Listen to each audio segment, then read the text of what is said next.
दोस्तों अब मैं आपको लेकर के आ गया हूँ किले के दूसरे गेट की तरफ। ये किले का दूसरा गेट है। इसके अंदर ही दोस्तों पूरा गांव बसता है। चलिए मैं आपको इस किले के गेट के अंदर ले चलता हूँ। ये किले के गेट के अंदर चलता हूँ। अंदर से जैसे ही आप अंदर आएंगे यहाँ सामने आपको एक पिलर वाली बिल्डिंग दिखाई देगी जो कि खंडर में बदल चुकी है। और सामने आप देखेंगे तो पिलर वाली बिल्डिंग है और लेफ़्ट हैंड साइड में जैसे ही आप घूमेंगे तो आपको एक और गेट नज़र आएगा। यहाँ पर दोस्तों एक और गेट नज़र आएगा और गेट के पास में ही आपको नज़र आएगी ऊपर जाने के लिए सीढ़ियाँ जो कि बंद हैं और ऊपर भी आपको एक झरोखा नज़र आएगा। ये पूरा स्ट्रक्चर भी दोस्तों येलो बलुआ पत्थर से बना हुआ है, यानी कि येलो सैंड स्टोन से बनाया गया है इसको भी। चलिए चलता हूँ आगे और देखता हूँ इसके अंदर क्या है। चलिए दोस्तों अंदर चलता हूँ। ये देखिए आप काफ़ी ऊंचा मेहराबी गेट और सामने आपको नज़र आएगी लाखोरी ईंटों की एक टूटी फूटी यहाँ पर दीवार और दोनों साइड आपको इस तरह से यहाँ पर बुर्ज नज़र आएगा। ये देखिए गेट का अंदरूनी हिस्सा और अंदरूनी हिस्से को दोस्तों बड़े खूबसूरती के साथ सजाया गया है। ये आप देखेंगे, मैं आपको जूम करके दिखाना चाहता हूँ। यहाँ पर देखिए आपको कुरान की आयतें लिखी हुई नज़र आ रही होंगी। बेहतरीन नक्काशी है, बेहतरीन कारीगरी है दोस्तों और कुरान की आयतों को उकेरा गया है और उसके ऊपर एक ताकनुमा डिज़ाइन बनाई गई है और दोनों तरफ इसके अंदर बारीक बारीक फ्लावर्स को काट के सेट किया गया है। दोनों तरफ दोनों एक सही है। देखिए अब बेहतरीन नायाब नमूना है गुजरात फ़न तामीर का। और अब चलिए चलता हूँ आगे और आगे देखता हूँ क्या है। यहाँ से दोस्तों एक मीनारें नज़र आ रही हैं, शायद ये मस्जिद है। चलिए आपको इस मस्जिद की तरफ लेके चलता हूँ। कोई बहुत खूबसूरत सी मस्जिद नज़र आ रही है। मैं चलिए आगे चलता हूँ और यहाँ से आपको दिखाने की कोशिश करता हूँ। ये आम रास्ता है दोस्तों, यहाँ पूरा गांव बसा हुआ है। यहाँ से बाइक, मोटरसाइकिल और कार वगैरह सभी चीज़ें दोस्तों अंदर जाती हैं। दोस्तों ये जो बिल्डिंग आपको सामने दिखाई दे रही है जिसके अंदर आपको दर बने हुए दिखाई दे रहे हैं, ये देखिए आप 5 दर बने हुए दिखाई दे रहे हैं। इसको कहते हैं मांडवी या चुंगी घर। हालांकि ये चुंगी घर मांडवी जो नाम है वो सिंधिया मराठों ने दिया था जब 18वीं शताब्दी में सिंधिया मराठों के कब्ज़े में ये इलाका आ गया था। इसका वैसे तो ये दोस्तों पूरे महल को और बाकी इलाके को महल से अलग करने के लिए बनाई गई थी। यहाँ से महल की एंट्री शुरू होती थी, यानी कि ये यहाँ से महल को और आम जो इलाका है उसको अलग करने के लिए ये बिल्डिंग की तामीर कराई गई थी।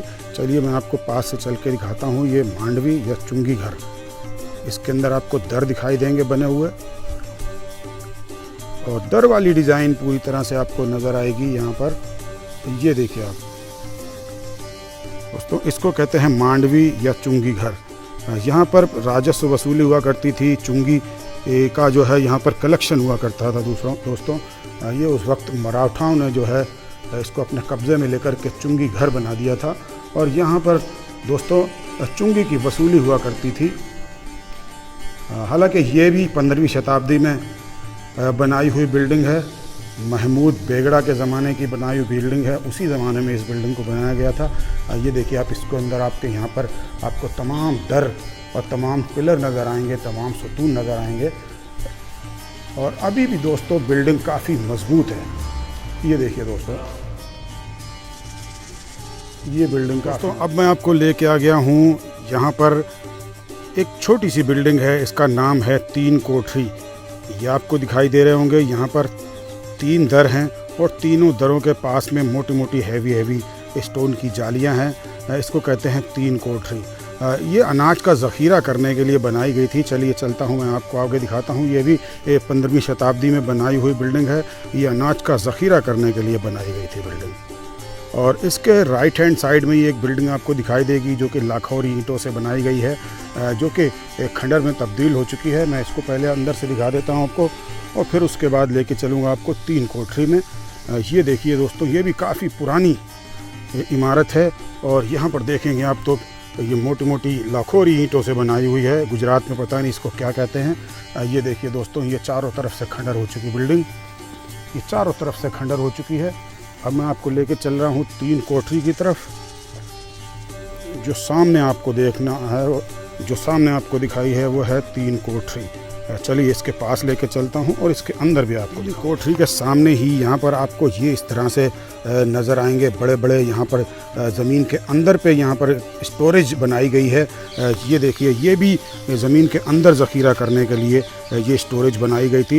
ये होल इसके अंदर आपको दिखाई दे रहे हैं, इसको मैं कह सकता हूँ ये अंडरग्राउंड ज़ख़ीरे के लिए, अंडरग्राउंड स्टोरेज के लिए ये चीज़ें बनी थी और सामने बनाई गई थी। यहाँ पर आप देखेंगे ये 3 कोठरी जो कि अनाज का ज़ख़ीरा करने के लिए थी। तो ये गड्ढे के अंदर भी आपने देखा, ये यहाँ भी अनाज का ज़ख़ीरा हुआ करता था और सामने ये जो आप बिल्डिंग देख रहे हैं इसके अंदर भी अनाज का ज़ख़ीरा हुआ करता था। चलिए आपको आगे लेकर के चलता हूँ। ऊंची नीची टूटी फूटी यहाँ पर ये जगह है, खंडहर हो चुका इलाका है पूरा। और ये देखिए आप सामने इसका ये दर आ गया है और दोनों तरफ हैं इसके जालियाँ। और जैसे कि दिल्ली वगैरह में आपने देखी होगी जो मुग़ल ज़माने की जो बिल्डिंगें हैं सारी रेड सैंडस्टोन से बनी हुई हैं, और ये जो बिल्डिंगें गुजरात के अंदर आप देख रहे हैं ये सारी बनी हुई हैं येलो सैंडस्टोन की। चलिए चलता हूँ अंदर। ये अंदर चलता हूँ तो यहाँ पर बहुत तेज़ बदबू आ रही है दोस्तों। यहाँ पर चमगादड़ों का राज है, बिल्कुल अंधेरा है, यहाँ अंदर जाना ठीक नहीं है, बहुत बदबू है, यहाँ पर गंदगी भी है। ये देखिए हैवी पिलर और पत्थर की बनाई हुई छत, और इसी तरह से यहाँ पर भी आपको ये पत्थर की बनाई हुई छत नज़र आएगी। ये अनाज का ज़ख़ीरा करने के लिए यानी कि स्टोरेज करने के लिए ये बिल्डिंग बनाई गई थी। चलिए अब वापस चलता हूँ यहाँ से और दूसरी जगह। व्लॉग को अब यहीं पे ख़त्म करता हूँ। उम्मीद करता हूँ ये हमारा व्लॉग आपको पसंद आया होगा। व्लॉग पसंद आया हो तो हमारे चैनल को सब्सक्राइब कीजिए, लाइक कीजिए और शेयर कीजिए। अगले व्लॉग में फिर आपसे होगी मुलाकात, तब तक के लिए अल्लाह हाफिज़।